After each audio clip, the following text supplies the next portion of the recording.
할렐루야. 주님의 은혜와 사랑이 여러분 모두에게 함께하기를 주의 이름으로 축원합니다.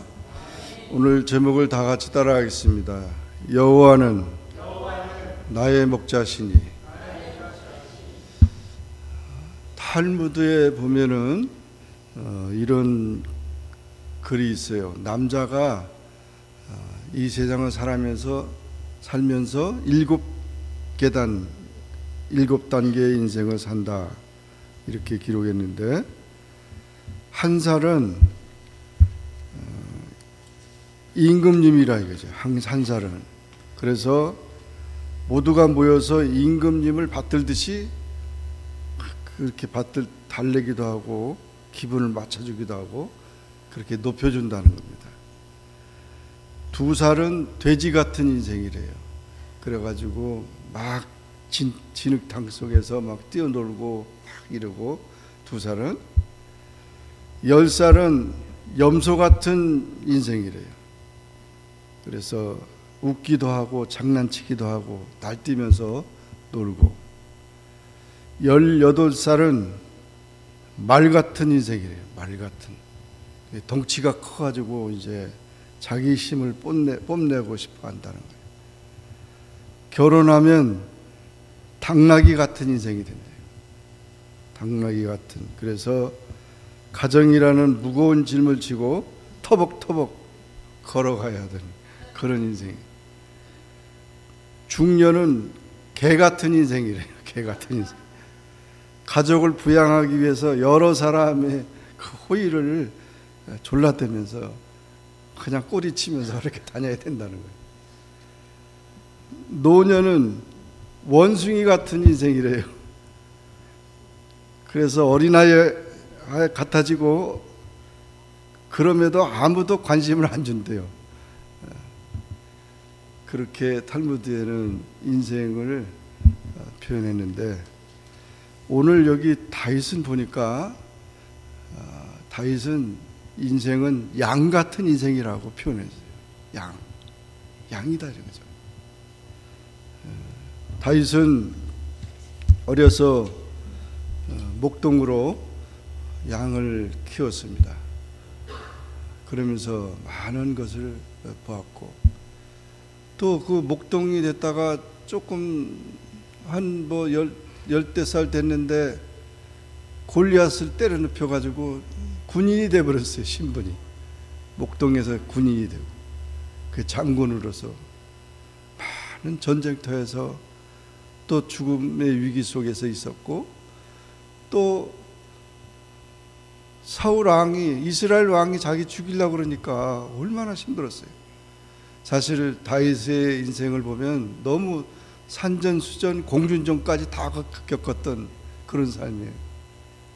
그러다가 이제 다 모든 것이 다 평정이 되고 이제는 이스라엘의 왕이 됐잖아요. 왕이 돼서 자기가 왕이 돼가지고, 대부분 성공한 사람들은 야, 내가 이제 재벌 회장이 됐고 내가 이렇게 됐다고 그 자서전을 쓰고 뭐 이렇게 자랑을 합니다. 그런데 다윗은 전혀 그렇지 않아요. 하나님을 높였다. 하나님을 높이면서. 지금 보세요. 여기 시편 23편은 우리가 잘 아는 내용이잖아요. 어릴 때부터 다 암송하고 또 많이 읽고 하는 건데, 가장 짧으면서도 가장 귀한 그런 고백을 하고 있어요. 다윗이. 이때 고백하는 나이가 노년입니다. 인생을 모두 다 경험해보고 나서 인생은 양 같은 인생이다. 이걸 잊지 말라는 거죠. 다윗이 발견한 우리 인생은 양 같은 인생입니다. 그래서 그가 이제까지 모든 삶 속에서 하나님이 자기와 함께 하셨고, 또 왕으로서 이렇게 세워주셨고 자기를 이끌어 가신다는 그런 고백을 한 거죠. 뭐 그냥 이끌어 가는 게 아니라 영원히 하나님과 자기는 같이 가겠다, 이런 고백을 하고 있습니다. 정말 아직 우리는 이 다윗과 같이 나이가 안 되신 분도 있고 또 넘으신 분도 계시겠지만은, 이 다윗과 같이 그런 고백을 우리가 해야만 진정한 신앙인이고 또 그런 다윗이 받았던 그 은혜를 또 우리가 다 받고 살게 되리라고 믿습니다. 다윗은 어떻게 고백했습니까? 하나님이 어떤 하나님입니까? 다윗이 고백한 하나님을 오늘 이 시간 우리 같이 고백할 수 있기를 바랍니다. 다윗이 고백한 하나님은 나의 목자라는 거죠. 목자. 다윗이 뭐 목동 어렸을 때 목동이었으니까 뭐 지금 왕이 됐으니까 나는 목자지 나는 양이 아니다 이렇게 말할 수도 있는데 나는 하나님은 나의 목자고 나는 양이라고 그렇게 고백합니다. 목자를 잘 만난 양은 부족함이 없습니다. 그래서 여호와는 나의 목자시니 내게 부족함이 없도다. 부족함이 없도라는 표현은 뭡니까? 만족한다는 거죠. 행복하다는 거죠. 아무것도 나에게는 거리낀 것이 없다는 거죠. 오늘날 현대인들은 이렇게 고백하는 사람들이 없어요. 좋은 집을 살아도 맨날 부족하고 권세를 가져도 또 부족하고 뭐 건강해도 부족하고 몸이 병들어도 부족하고 완전히 세상의 사람들은 다 부족병이 걸려 있어요. 부족병에 걸리면 어떤 증세가 나는지 아십니까? 입에서 맨 불평과 불만이 쏟아지고 분노와 원망이 있고 무언가에 쫓기고 늘 불안하고 가슴이 답답하고 걸핏하면 심장이 쿵쿵 뛰고 놀라 후끈거리고 밤잠을 이루지 못합니다. 허리가 쑤시고 팔다리가 아프고 손발이 붓고 목덜미가 뻐근하여 자꾸만 몸이 아프고 짜증만 납니다. 살 재미가 하나도 없어요. 지금 이런 세 이게 바로 부족병에 걸린 사람들. 오늘날 현대인들은 이런 부족병에 걸렸어요. 왜 그래? 왜 그러냐? 하나님을 자기 목자로 모시지 않기 때문에 자기 힘대로 살려고 하고 자기 계획대로 살려고 하고 자기 방식대로 살려고 하니까 그러면 그런 양은 무슨 양이에요? 길 잃어버린 양입니다. 여러분 상상해 보세요. 길 잃어버린 양이 어떻게 될 것인가? 길 잃어버린 양에게 뭐가 찾아옵니까? 일이나 곰이나 사자가 찾아오죠. 길 잃어버린 양은 정말 그 불쌍한 양이에요. 이 양의 양의 단점은 무엇이냐면은 방향 감각을 잘 모른대요. 양은. 그래서 이제 똑바로 가라 그래도 똑바로 가지 못해요. 그리고 눈이 어두워요. 눈이 어두워가지고 잘 보질 못해요. 그 다음에 판단력이 부족하고 허약하고 고집이 세요. 양이. 그래 이 단점이 그런 삶을 살아간다는 거죠. 다윗은 하나님을 자신의 목자로 고백하면서 하나님의 보살핌을 받고 하나님을 의지해서 사는 그런 인생이 행복한 인생이라고 고백하고 있는 것입니다. 하나님은 우리의 목자가 되셔서 우리를 인도하십니다. 쉽고 평통한 길로 안전하고 가장 좋은 길로 인도하고 계십니다. 분명히 하나님은 우리 가정의 인도자고 우리 교회의 인도자고 나의 인도자는 거예요. 오늘날 이 인도자가 사라져 버렸어요. 누가 인도하는지, 나라를 누가 이끌어가고 있는지, 가정을 누가 이끌어가고 있는지, 교회를 또 자기 자신도 누가 이끌어가는지 모르면서 그렇게 고생하고 있다는 것입니다. 이것이 오늘날 권위가 사라지는 것이 큰 문제입니다. 부모의 권위가 사라지고 있고요. 선생님의 권위가 사라지고 있고 지도자, 목사의 권위가 다 사라져가지고 인도자가 없어요. 인도자가 없는 그 양은 길 잃어버린 양입니다. 그러므로 우리가 이와 같이 다윗이 하나님을 자신의 목자로 인도자로 삼으면서 주님을 따라가는 그런 고백이 있어야 합니다. 그렇지 않으면 인본주의로 다 자기 마음대로 살게 되고 결국 불행해지게 되는 거죠. 하나님을 찾는 그런 행복, 이것이 자기가 지금까지 살아오면서 인도자 대신 하나님을 따라서 사는 길이 참 행복의 길이었다고 고백하는 것입니다. 여러분, 여러분의 삶도 한번 돌아보세요. 오늘 여기까지 누가 인도했습니까? 내가 인도했습니까? 부모가? 친구가? 누가 인도했습니까? 하나님이 인도했다고 다윗이 고백한 것처럼 여러분도 이 시간에 그런 고백으로 인해서 부족함이 없습니다. 행복합니다. 이렇게 고백하는 우리 모두가 되기를 주의 이름으로 축원합니다. 두 번째로 다윗이 고백하는 하나님은 구원하시는 하나님이시다. 구원하시는 목자는 우리를 구원해 주십니다. 사망의 음침한 골짜기를 다닐지라도 해를 두려워하지 않도록 함께 하시고 주의 지팡이에 막대기가 아니하십니다. 세상을 살아가면서 우리가 얼마나 많은 환난과 고통이 있습니까?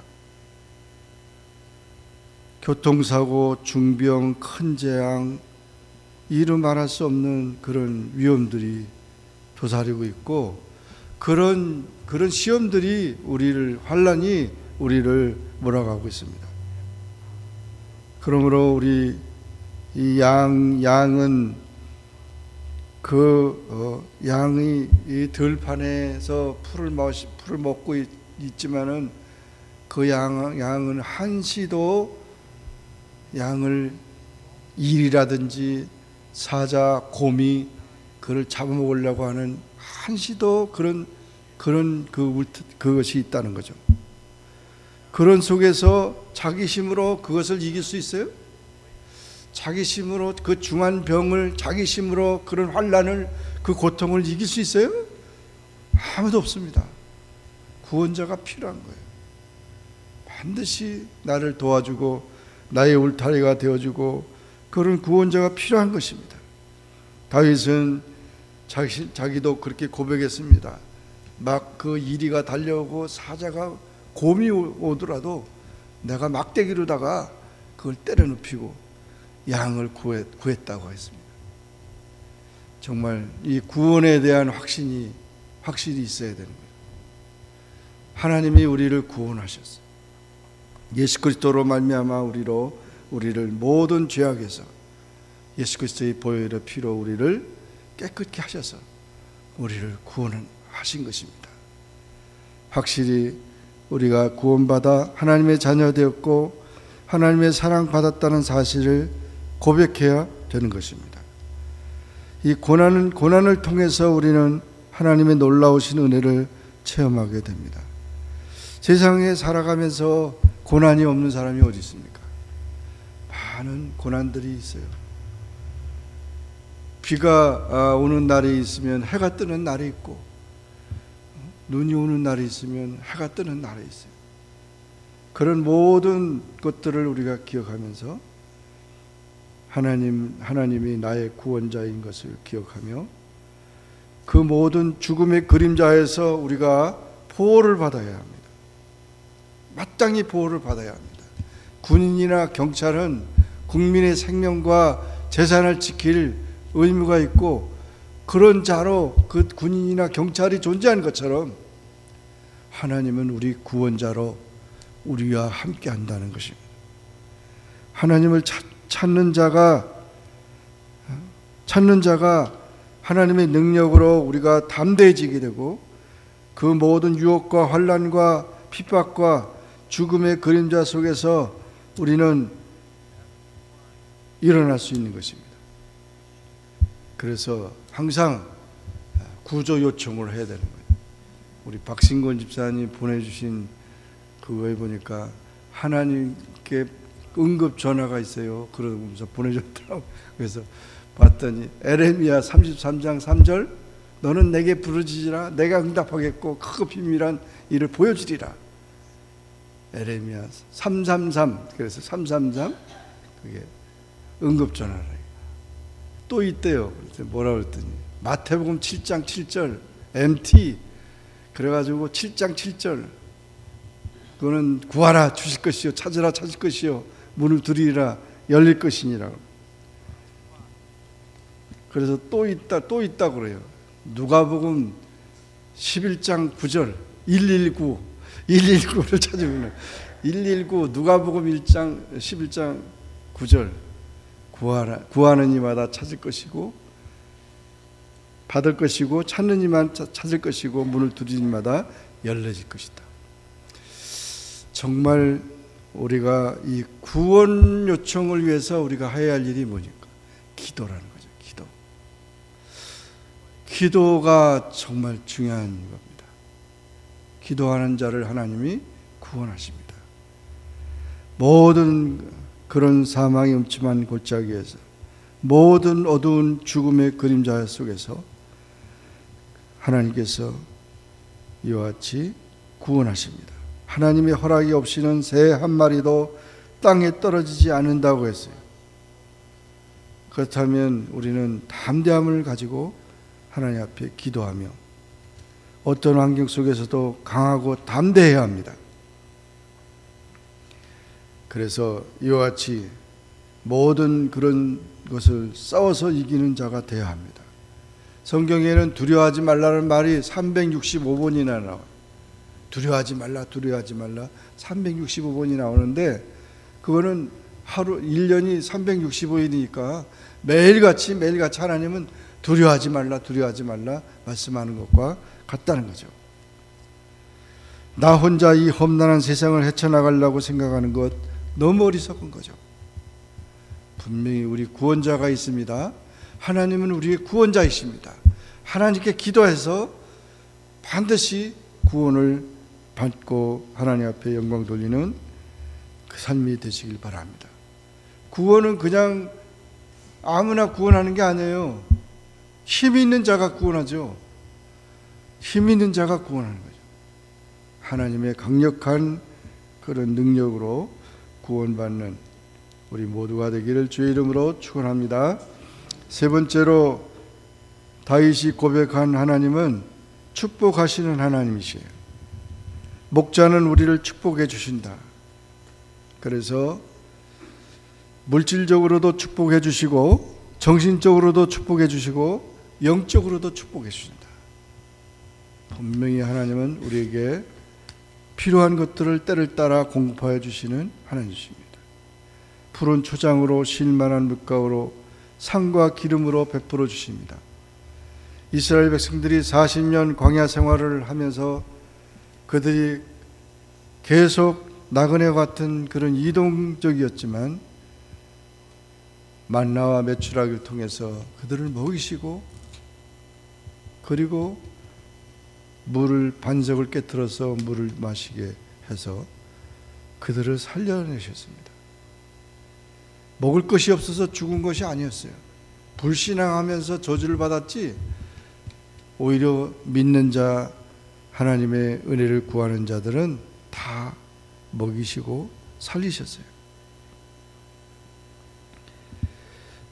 예수님께서도 요한복음 10장 10절에 내가 온 것은 양으로 생명을 얻게 하고 더 풍성히 얻게 하려는 것이라고 했습니다. 분명히 많은 하나님의 축복이 있습니다. 하나님의 약속은 우리의 모든 축복입니다. 예수 믿고 나는 망했다고 하는 사람이 있으면 그건 잘못된 거예요. 예수 믿고 왜 망합니까? 왜 우리가 예수 믿고 망하라고 예수 믿어요? 절대 그렇지 않아요. 예수 믿으면 천국 가는 것 자체가 벌써 지옥 가는 사람하고 차별이 되죠. 그뿐 아니라 하나님께서 필요한 모든 것들을 우리에게 주신다는 거죠. 여러분, 새끼 양은 생후 100일이 지나면은요, 몸무게가 100파운드가 돼가지고 45kg가 된다. 100일만 지나도 무럭무럭 자라는, 아이들 자라는 거 보세요. 우리 신앙도 마찬가지입니다. 자라야 되는 것입니다. 병든 신앙이 돼서는 안 되고 우리의 모든 믿음도 자라야 되는 거죠. 분명히 하나님은 축복의 하나님입니다. 나를 통해서 영광을 받으시고자 하는 일들을 주님께서 하시기 때문에 우리가 그 모든 것이 변화되고 또 자라고 성장하는 그런 삶이 되어야 한다는 것입니다. 또한 정신적인 축복을 주십니다. 예수 믿으면 기뻐집니다. 꿈이 생겨지고 또 만족합니다. 평안해지고 위로감이 넘칩니다. 이와 같이 우리 정신적으로 새로운 힘을 주시고 그런 은혜를 주신다는 사실을 잊지 마시기 바랍니다. 영적인 축복을 주셔요.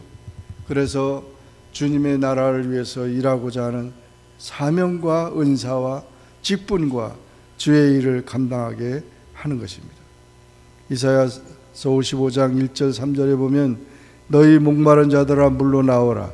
돈 없는 자도 오라. 너희는 와서 사 먹되 돈 없이 값없이 와서 포도주와 젖을 사라.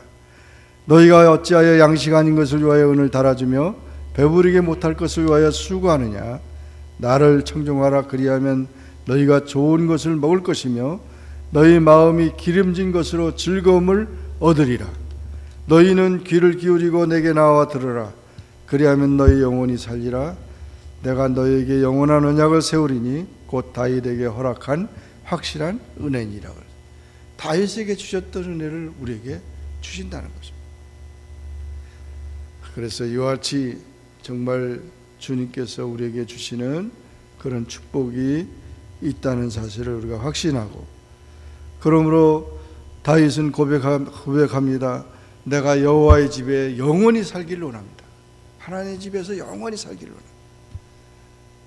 왕궁에서는 영원히 못 살아요. 이 세상에서 영원히 살 사람이 누가 있어요? 주님과 함께 거하면 우리는 이 세상만 아니라 하나님이 준비하신 저 내세의 삶도 다 보장된다는 사실입니다. 세상의 모든 것보다 주님을 더욱 의지하며 사랑하시기 바랍니다. 여호와를 나의 목자로 고백하고 순종하면서 따름으로 참 행복의 삶을 누리시기를 바랍니다. 이 시편 23편은 너무도 중요한 고백입니다.